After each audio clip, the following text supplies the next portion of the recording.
Let's watch gabefollower video, because sometimes there's things in the game code regarding anti-cheat and stuff which we don't see on the outside, but where you have to look into the code, you know? And the title is Anti-Cheat VAC 2.0. So there are more hints towards an anti-cheat in CS2, more than just what we see. Here we go. Hey everyone, Max at the microphone again, and today we've got a long-awaited update for Counter-Strike 2 that shows the developers are listening to our feedback and taking it seriously. Some of these updates have already been implemented in CSGO, but there's a lot of new and exciting stuff as well. There's the long-awaited VACnet anti-cheat update, map changes, and a ton of quality of life improvements. Whoa. And while you have time, check out Skins Monkey. Use code GABEN and get up to... So is this the anti-cheat update? Let's go through them one by one. First and foremost, what everyone has been waiting for is VAC and VACnet anti-cheat update and the addition of a new Overwatch system. Apparently, all the small demo-related changes from previous updates were made to ensure that there are no issues or bugs when reviewing demos in Overwatch. The Overwatch tab will become one of the main items in the main menu.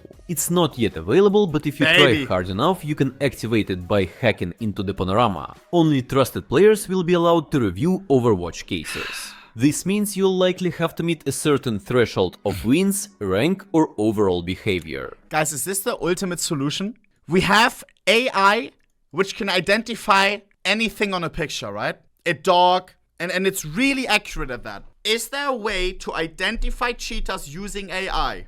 Current cheaters? Probably yes, absolutely. But what happens when the cheats all of a sudden start acting like humans and we have AI fucking cheats? Monka is when they look completely like humans, but they just make the perfect adjustments. Oi. It's a cat and mouse game. But we all know these captchas where you have to mark the crosswalk out of 10 different pictures, mark the cow, and those are all things that you give AI, you feed data to AI to become perfect, and this is what they try to do with Overwatch, right? We identify cheaters for them, we let the fucking system learn, they take our data. But will it work? For example, in CSGO, it was 150 wins. As part of your Counter-Strike work, you will download and review replays. I feel like Kernel is still imminent, no? Because it's a cat and mouse game. Once there are cheats who look exactly like humans, I'm not gonna be able to identify a cheater on Overwatch. Of Counter-Strike 2 matches on official Valve servers to look for suspicious behavior. When the replay concludes, you will be asked to cast verdicts regarding the player's gameplay. In your verdict, you will be able to choose from 4 options: aimbot, griffin, wallhack, and speed hack.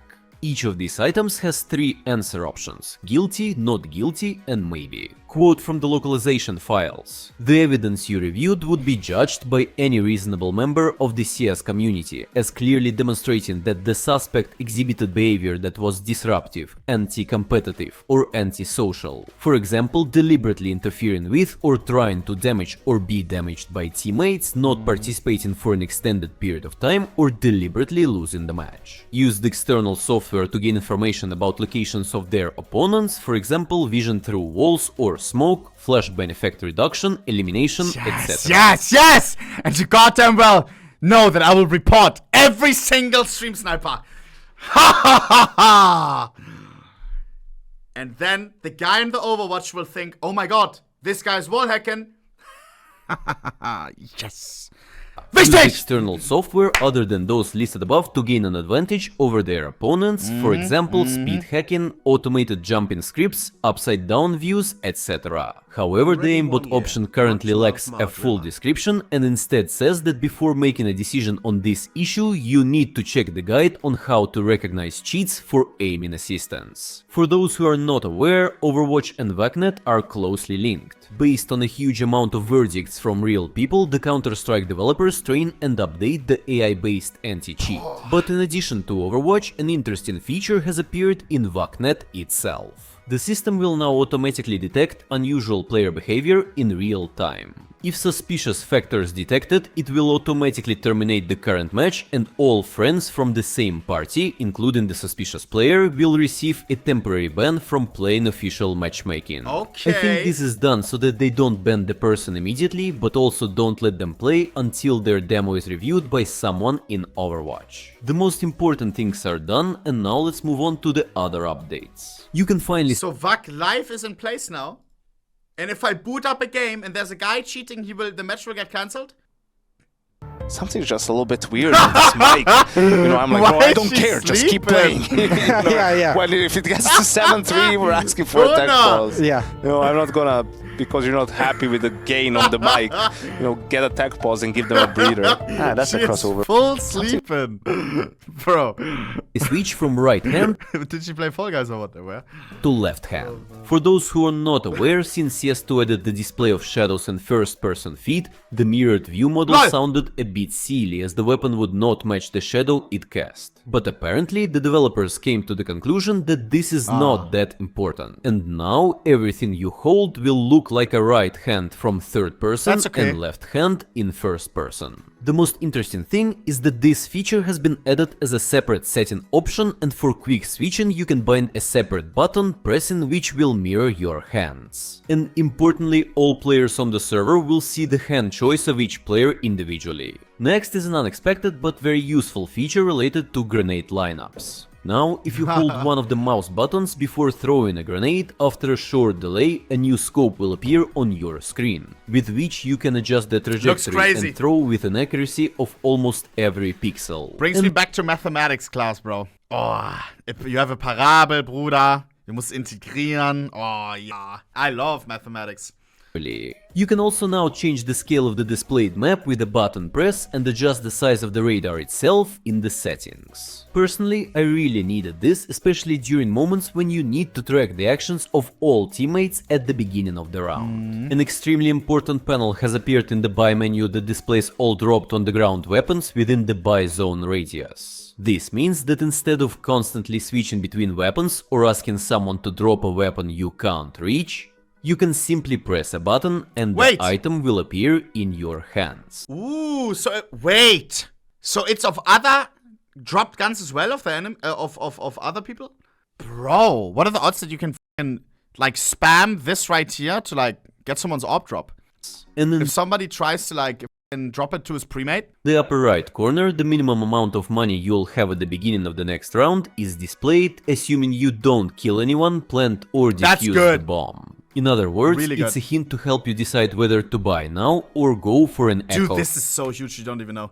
Because all the silvers and stuff, they don't have zero idea about economy in CS. And now you can actually like, guys, next round we will only have 2.4k if we fucking full buy. And then they can fucking sell their guns. Noobs, you sell your guns now, bro. Buy it down to 1,000. Wichtig.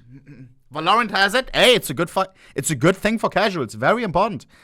This teaches you economy much faster. In other words, it's a hint to help you decide whether to buy now or go for an echo round. The tab menu is now displayed by pressing the escape key. This allows you to track the score while doing something else in the settings or interacting with friends. A slight change to the view model Bob, as before it looked like you were riding a horse and now it looks like you are normally running. An icon has been added to the kill feed for kills while airborne to tilt your opponents further. In the tab menu, bots are now displayed with a separate small robot icon. Reduced or increased reward for killing. Dude, one guy thought he was funny today. Which is not funny, by the way.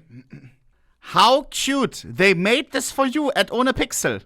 Added an icon to indicate bots on the scoreboard.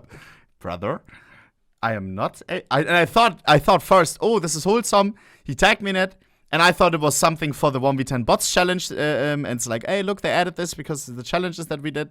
Nine, he's talking about something else. This guy, bro. Now displayed with a separate small robot icon. Reduced or increased reward for killing with a Zeus, CZ75 or XM. Huge. A very questionable replacement of the overpass map with dust. Pros already use Zeusis, Zassis, whatever the plural is. And now even higher kill reward. Zack, wichtig. 2 in Premier Mode and most interestingly in the tournament map pool. So instead of adding something like Train, they decided decided to experiment with the unforgettable classic again. I like Dust. Speaking of maps, in the same podcast, the hosts also mentioned that they discussed future maps with the developers, and they made it clear that Train is one of the maps that is being worked on. Considering that a simple port would take much less time, it can be assumed Chat, that why Overpass? Is Overpass that hated by the casuals? The pros absolutely didn't want this change. They wanted Inferno, Mirage, or Vertigo gone. All of them. Not a single one wanted Overpass gone. We had a fucking questionnaire with 30 different tier 1 pros. Nobody said Overpass. Overpass they just remade as well. So they put a lot of time into reworking it. It's one of the, 3 reworked maps? Fully overhauled. Inferno got overhauled. Overpass. And now they get rid of it. It must have been so unpopular. So unpopular. In Premiere, where the stats say, hey, nobody likes this map.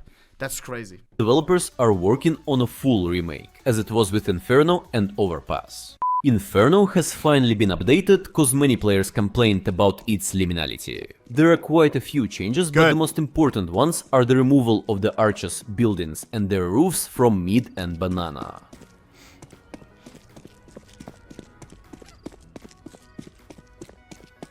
Virtus Pro 07? Nee, Virtus Pro plays Dust 2, no? I remember them being really fucking good on Dust 2. Am I tripping? Big Clan, of course, the kings of Dust 2. VP is fine.